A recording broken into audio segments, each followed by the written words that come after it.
One other truth is that when you fear people, there's one deception, there's one danger, there's one peril you need to be exposed to at that particular moment. When you fear people so much that they prevent you, that they prohibit you from moving towards godliness, from listening to the voice of God, for staying true to yourself. You see, for listening to that inner voice, man, for having tranquility within yourself, you're just fighting against yourself. You're choosing to stand against yourself, to stand with your enemies against your own self. And one other danger I need to expose at this particular moment is that as you keep doing so, you're fearing the most least dangerous thing in this world. Because the things that are going to hurt you, the things that are going to break you, the things that are going to destroy your life are not external. External sources are given power by you. Internally, you are lead. Internally, you give them the ammunition to destroy your life. Because you're not going to be blamed for how people treat you badly. No, you're not going to be judged for that. People are meant to move helter-skelter. People are meant to stumble and not know their own future, their own destiny as well. They are meant to hurt other people in order for them to discover themselves. But then you need to understand, you need to bring yourself into a particular alignment whereby you understand that, no, it's not their fault. It is my fault. That I hurt, it is my fault. I've given them the place, I've given them the crown, the power to really dictate, to really say many things that are determinant. I've given them the power to define my life, which is absolutely wrong. So speaking of being blamed for the things that you have done, not the things that they have done to you, you get to understand that within you, there are mistakes that you personally made and you're going to pay for them. Because you fear the people. When you fear people, you don't fear the danger that is intertwined with your spirit. You don't fear the corruption that is brooding within your own spirit.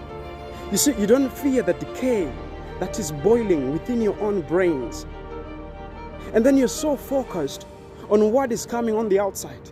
Yet what is coming on the outside wouldn't enter if the gates within your heart, within your mind were not opened.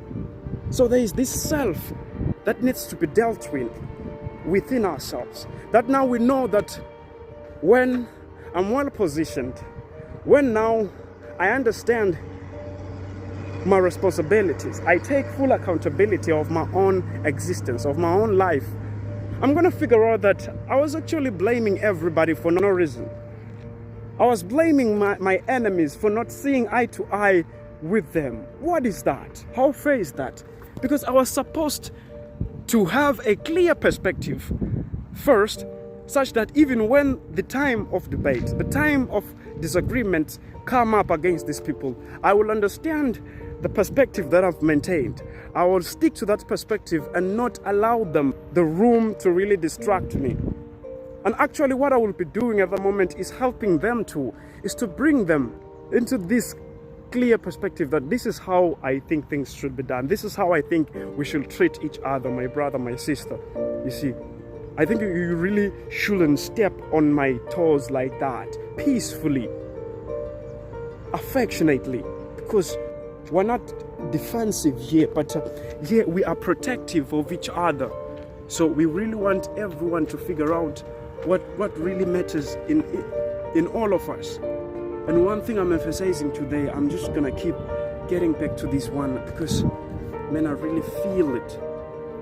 When we are scared of the danger that is outside, we're still young, we're still playing, we're still wasting time actually. Because the greatest danger, it is internal. The greatest decay is internal. So you are your own enemy. You are against your own self. Now I guess we have circled the part of not fearing the outside world, but fearing yourself. Because when you fear yourself, you're going to be careful, you're going to be cautious about the things that you are producing, about the things that you are discussing in your own mind. So now we're internal. Now the project, you see, the construction underway is within us, which is really good. So now I've got us where we need to be. So now you figure that you are the problem. Each and every day you're doing those introspections, you're meditating. Each and every day you're beating up yourself for that element of stupidity. You see, you're just positioning yourself. You see, you're just starting life. You see, you're just putting in the work, which is really beautiful. But again, don't be too narcissistic. Don't be too obsessed about yourself, because there is more to life. There is a higher element of power that overwhelms, that is above, that commands, that sets your steps. It is that power that has just got you where you are right now. So you are well positioned. Now be expectant. Now be observative to what God is saying, the promptings, the coincidences, the move of the Spirit, the speaking of the word.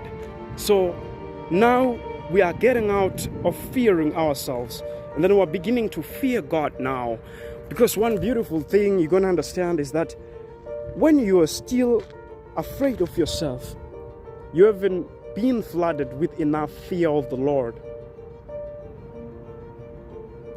Because the fear of yourself overthrows. You see, it overwhelms. You see, it just destroys the fear of the world.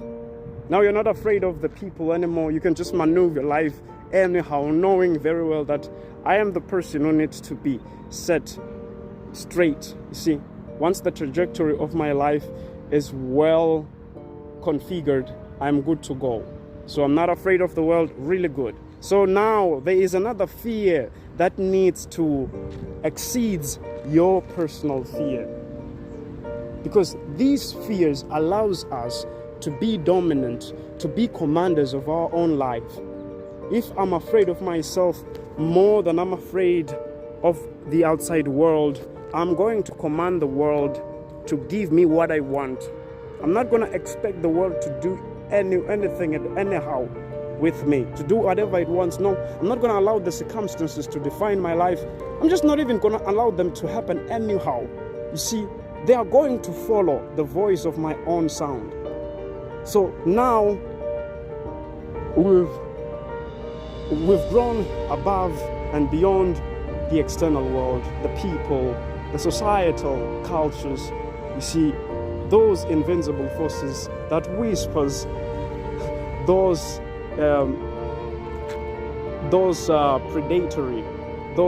predatory words, those voices that just wants to control us, basically.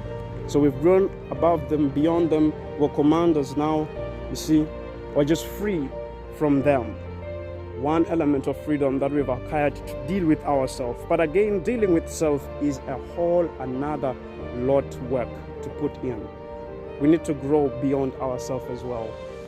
We need not to expect everything from us, because, believe me, we're not everything that we need.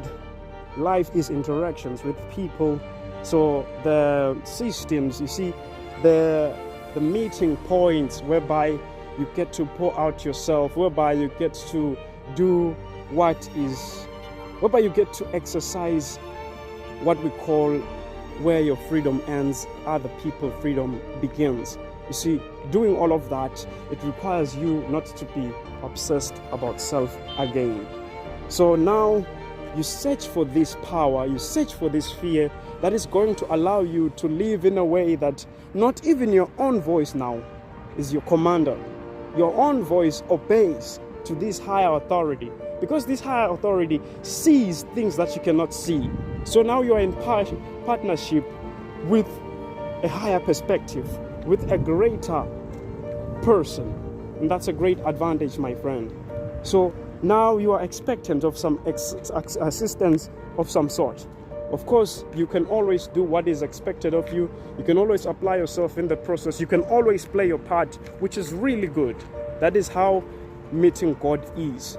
But there is a whole lot where you need to step aside, where you need to just open the way for the Master to come in and let you know and educate, you see, and tell you things you've never heard before.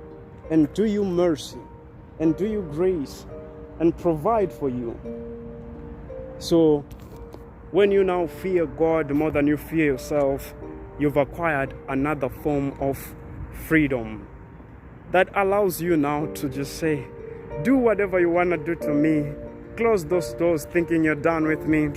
Or there is someone who is watching my back. So much grateful to have that person in my life. I love and respect him so much. Yeah, so I hope this message helps a body.